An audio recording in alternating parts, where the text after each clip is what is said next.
close the debate as side opposition.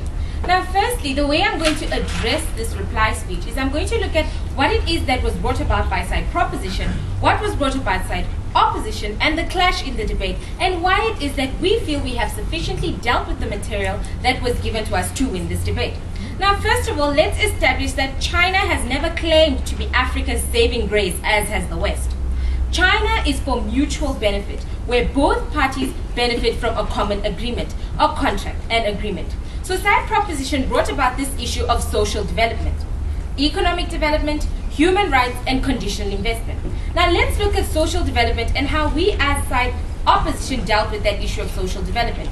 We mentioned that Western investment will not promote the social development, to the extent that Chinese investment does. And we tied this with economic development by saying the aim of Westerners in terms of economics is to create this dependency syndrome where Africa cannot function as a separate entity, but the Chinese aim at transferring of skills where Africa can stand on its own 2 feet and both parties can benefit from that common agreement. The second major issue that was argued here was that of human rights. And we clearly established that the West does not have the best track records of human rights and are therefore in no position to point fingers at China. So basically, we also showed you why it is that we believe China are not advocates of human rights abuses, but are just not wanting to interfere with their mutual non-interference policy. China does not go around looking for places with human rights abuses in which to invest, but rather China is willing to do business on a business level and leave politics on a political level.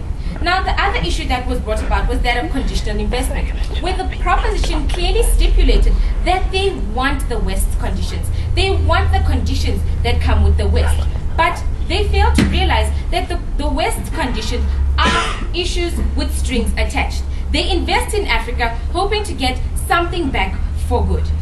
We are not saying that we can blindly invest, but what we are saying is that the West's main aim is exploitation of the African states.